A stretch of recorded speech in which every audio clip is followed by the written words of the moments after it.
Today we're going to overview a typical departure briefing, which is a discussion between the pilots, which covers considerations during the taxi, takeoff, and climb from the airport.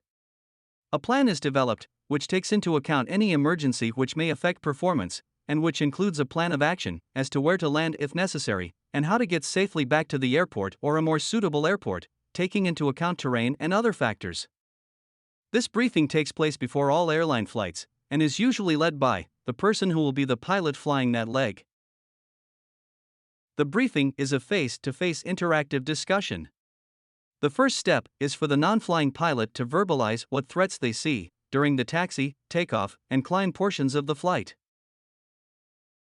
On this flight, we are departing from Albuquerque, New Mexico. With winds from the east, we are expecting to depart on runway 8. In looking at the airport diagram, the first threat is in time management, as it will be a very short and quick taxi. Tasks to accomplish are both engine starts and checklists, as well as providing enough time for the flight attendants to prepare the cabin for takeoff. To mitigate the threat, it is agreed that the aircraft will push back from the gate and not leave the ramp area until both engines are started and the checklists have been completed. The aircraft will be fully configured and ready for takeoff before leaving the ramp and starting to taxi the short distance to the runway. With the applicable performance data, it is decided to use a higher thrust setting of 26 kg to quickly climb above the terrain to the east. With the standard abort considerations briefed, the next threat identified is the loss of an engine during takeoff, whether an engine failure or damage which affects performance.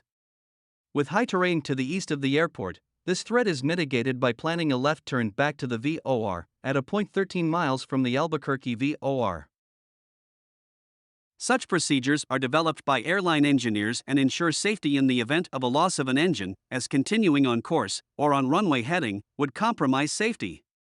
We add a fix and enter a radius of 13 miles so we can visually see when we are at that point and need to make the turn back to the airport. This is an important plan that both pilots have discussed. What will be done if an engine is lost on takeoff and a return to the airport is necessary? We also can mitigate the threat from high terrain by turning on the terrain mode to display terrain on the navigation display. During the brief, it is decided to maintain 210 knots in the climb until 12,000 feet, which will keep a higher climb rate until above the terrain. This can be achieved by opening the speed window at 10,000 feet, or as we will do, by entering the speed and altitude restriction in the VNAV climb page. The delayed acceleration also ensures the maximum speed at Tyler of 210 knots is complied with.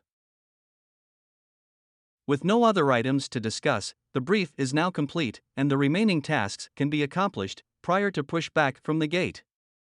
The departure brief has formulated a plan of action, which mitigates various threats, greatly enhancing safety.